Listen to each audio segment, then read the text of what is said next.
DC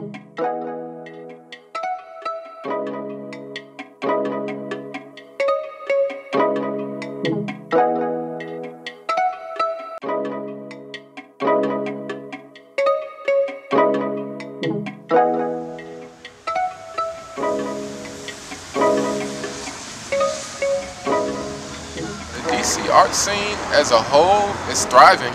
It's just kind of like diamonds in the rough, I would say. Like a lot of talent, a lot of raw talent, and then a lot of refined talent that actually has been trained to do what they're working to do. The reality is there's a lot of people coming together and a lot of people working together. And maybe it's not the people that found some fame and left DC. They might not necessarily be collaborating with DC artists. But I think people are starting to realize that, you know, together we're a lot stronger than individually.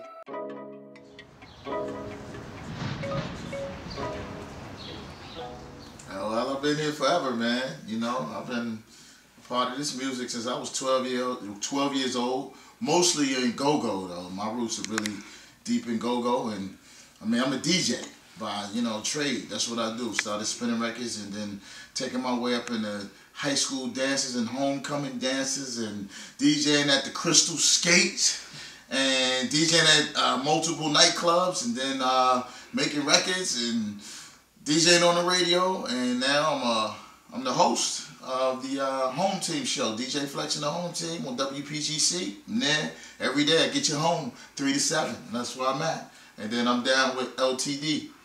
Go-Go was one of the first platforms where, you know, I was able to get into a band and rap and start to work my craft. And then I got into a rap group where we was able to, you know, go on tour and, you know, experience the, you know, the world. And, you know, come back home and always, you know, when I was in other cities, I seen things like, you know, they put their local artists on the radio and they had a platform in their city, and it made the artists, you know, feel good about, you know, what they do in their craft. So I felt if I ever got on the radio and I ever got my situation, that's what I would do for my city. I have been around for quite a bit of the DMV music. I am here for all things DMV. I'm not originally from here, but I have learned to like super appreciate the history of go-go, the like just everything that go-go is. So on Monday nights, we actually do a grown and sexy go-go edition of the Goodnight Kiss Mix. So DJ Big John like gets all the dopest, like newest. It's just dope. It is so dope, and I'm super grateful because they're always sending new music in, and I think it's so important to keep the culture of the city going. Even though it's not as much on the radio as it used to be, but I think we still need to do something important with that. So that's kind of me in a nutshell. Like I live for radio, I live for my job, I love what I do, and I'm just blessed to be able to do it. That's me. A favorite moment in DMV history, I got to meet the godfather of go-go, Chuck Brown. Give me the bridge now, give me the bridge now.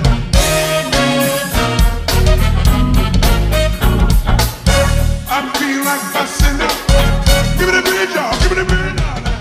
I'm a go-go head, and I got a call from Chuck Brown, and he was doing a live recording for one of his birthday DVDs, and he asked me to introduce him.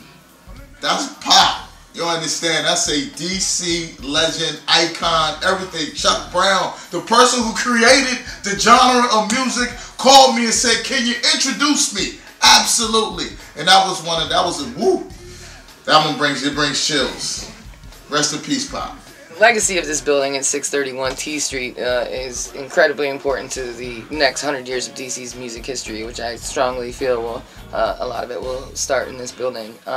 Chuck Brown, the Howard Theater was his home for a number of years, directly across the street. A lot of the old go-go tapes, they shout out T Street quite often. So it's really an honor and an obligation to be in this building because we really have a serious legacy to uphold. And I feel you've got go-go bands that have been performing together for 30 years. That is so much love and dedication. And if you think about go-go bands that got 12 dudes in them, like, You know, when was the last time you got 12 dudes to get along? You know what I'm saying? 12 musicians, no less. And we're talking about brotherhood. We're talking about lifelong friendships, you know what I mean?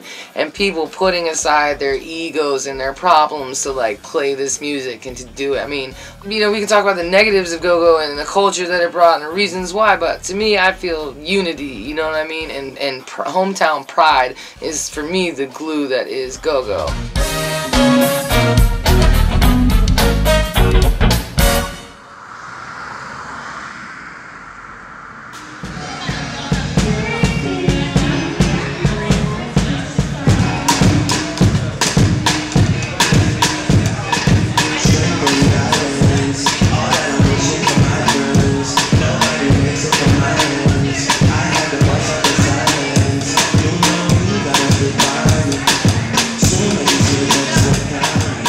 We've been doing events at Bohemian Caverns on U Street, which is a really historic jazz venue, and we were bringing like some raw hip-hop events to that space. We kept having people hitting us up who were like, yo, I want to come through, but I'm not 21, I can't come in, or I'm not over 18, and even the people under 21, if you're 18, they had to pay extra. And just by chance, Miriam, actually, who's my son's mother, she reached out to Everlasting Life Cafe, which was a vegan restaurant on Georgia Avenue right by Howard University, and was like, hey, what do you think about us doing events here? And they're really community-based, and they're like, yo, come through. With that, we started doing these all-ages events. So it was kids from like ages 16 to, you know, adults in their 40s coming to see some like live raw hip-hop. And we did that from around 2011 and 2012, so like 2 years strong. And through there, we had really a lot of great musicians that came through, a lot of MCs who are now getting recognition. Avion Andromeda, who was like one of my favorite natural MCs, he actually passed away in 2012. Michi Correct, who's a great vocalist. Devin White performed there as well. Like an endless amount, really more artists than I could really count. And the purpose of that space was really just, like I said, providing somewhere for younger artists to get down at. Born to Everlasting Life, it was a lot of different people, a lot of different types of the same people coming together, and it was just at a really good time where there was a lot of compatibility between a lot of different types of people, a lot of different genres. People came together, and it's still going on today.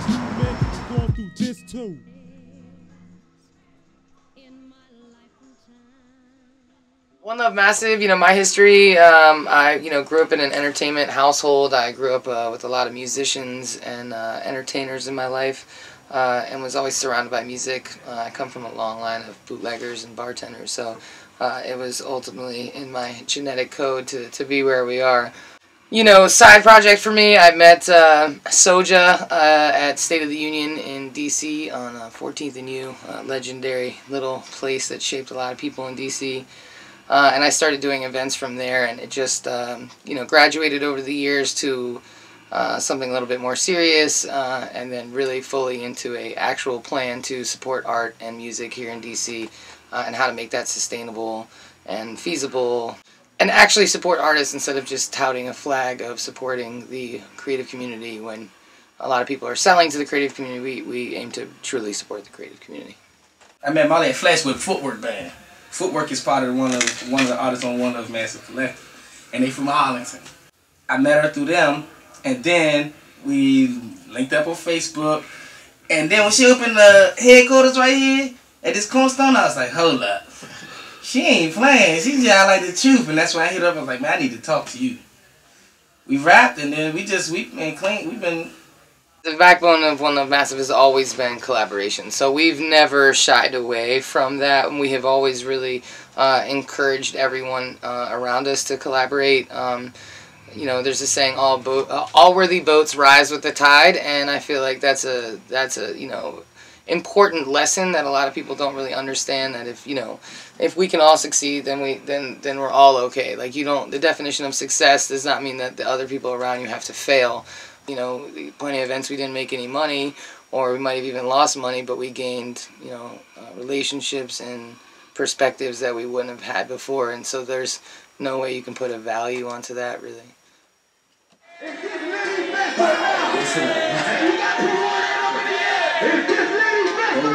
That's my best friend. That's fun, that's my preference. Smart boys. Hey. Please do not reach for that weed. No. When everybody was saying that the DMV was like the next big market for people to come and make money, that's when you saw people with their hands out, or people who saw opportunity. So those people would be opportunists. And from there, it was like a whole industry of people trying to get into the record industry. So you had a lot of middlemen who would get between like the venues and the artists. What I feel is missing is the education of the music business. I feel like we have a lot of artists here that's very talented, got raw talent, but they have no education on how to maneuver and how to move your product once you get a product. Once you have a product to give out to consumers, now you got to market your product. You also got to protect your product. So, you know, a lot of people don't steal your product, things of that nature. I feel like we're missing the education in the background, in the behind the scenes of the music business. Image is really important, and being able to interview and like when you come up to the radio station and they have to put you live, like, can you articulate a sentence? Like, that's important, and they don't teach people that anymore. They've kind of gotten away from the whole artist development thing, but that's something, if this is something you really want to consider, you need to figure out how to develop your brand. And I mean, you could literally get the information anywhere, YouTube, anywhere, you know what I mean? Like, that's the great thing about where we're at today. Figure out somebody that you kind of mesh with their style, and figure out how they interview, and it's not to say that you're copying them, but you're taking pointers from how they carry themselves, how they answer things, how they answer difficult questions when it's stuff they don't want to talk about. All these kinds of things that'll help you be a more versatile artist. Network and patience, man. Patience. So of course the network will, you know, help you meet people. You know, they always say it's all about who you know, but you gotta study and know the business to get out and network with the proper people.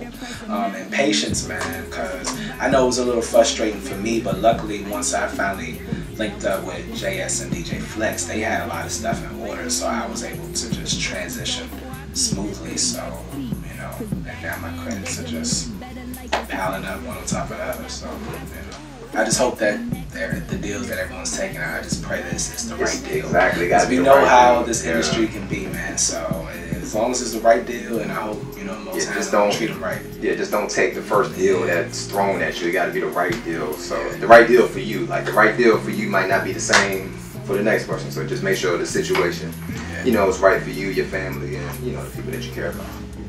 Adapt or die. You know, never attach your ego to your dreams. You know, you should always recognize that, you know, whatever it is, whatever gift it is that you have, it's a blessing and a curse, you know, and you're obligated to share that gift.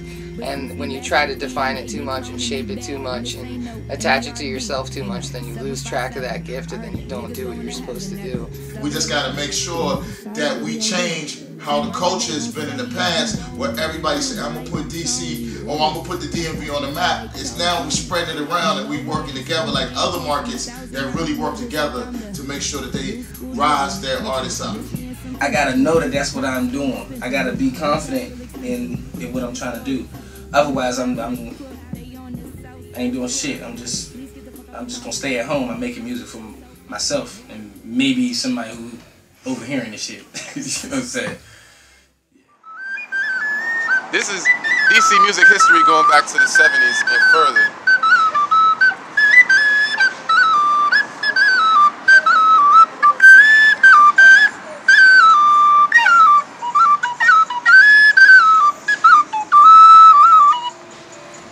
I'm a legion of Ra. I'm a legion of the sun. We're all children of the sun, each and every one. You're a child of the sun, each and every one. I happen to be a legion of Ra. I'm best of time in that organization, and I'm here with Jamal, who's always been instrumental. He was raised with the music. He was raised on the tones and the vibrations. Light years ahead of people. Because his father was light years ahead of me. Because he had all the dynamic music on planet Earth. He had everything. He had the best of the best. He was the hub. And all the musicians used to like to come to his father's house when they come to town, chill, and to listen, and to just be. And he was instrumental in keeping the doors open for people, so people like me can have a job. Because John Cherry was the one that spearheaded the radio station in DC space and that third string all happened at the same time. They all grew up together. But the third string disappeared though, so thanks to people like Jamal, it's still alive. So keep faith, keep hope alive, and you gotta face the music. Face the music. There's not an overwhelming sense of support. I think that there's a lot of, and this is sad, but it feels like people hate on you until you get on, and then they want to be all on your nuts, like as if they helped the journey for you to get there, when all they did was really block every blessing that was coming your way. It's weird, and I don't understand it, and I hope that there's something that we can do to change that dynamic, because there's so much talent in the DMV. It's so culturally diverse. It's just rich here. Like it's cultures, it's music, it's everything. You've got all these museums and history. History is here, and I just feel like we need to do a better job at like supporting each other and like just making it happen and making the DMV like known worldwide. Even though there's not necessarily a huge support here per se, as far as like record labels and stuff, there actually is a lot of support, you know, for the local creative community here. I mean, really, like think about how many, like DC is a hub. Like every night of the week there's like hip hop stuff and deep house stuff. I mean, there's a lot of like underground cultures thriving in DC. So I think, you know, go out and be a part of that shit, man. You know what I mean? You want to be a part of DC music? Like, go out. Like, don't just sit in your basement making beats all day. Like, get out, interact with people, and collaborate. Use those skills. You don't have to be the one in the front all the time. Trust me. Because majority of my career, I'm not the one in the front. That's not really what I planned on being. You know what I'm saying? By de facto, I guess I'm coming to the front. But you can be important without being in front of the camera, for real, for real. Just like the guy that's taping me right now. He's important because these words and the words that you're going to hear in this documentary wouldn't be heard if it wasn't for the people capturing it. Just being able to see how many different acts in the area are shining in different ways. People are getting signed in major label companies. People, as far as on the acting scene, are getting into crazy movies like Straight Outta Compton. Yeah. I went to school with him too. Shout out, what's that, Corey Hawkins? Yeah. Shout him out, Yeah. So just being able to see the rise of the DMV and to see, that, you know, like how LA had their scene, Atlanta they have their scene, DMV is like, we almost there. So just to see the rise, and then when it hit, it's gonna hit. Money coming, money go, yeah. People coming, people go. If you sneaking on the low, yeah. I can't rock with you no more. Money coming, money go, yeah. People coming, people go. I swear I need something more, yeah. So I can't rock with you no more. Money coming, money go, yeah. The faster come, the faster they go, yeah. I throw it up, she hit the floor, yeah. Now she feeling for some more. People coming, people go, yeah. You help them once, they want some more, yeah. I sip the lead, I'm pour the floor, yeah. Now my life is moving slow. Money coming, money go, yeah. People coming, people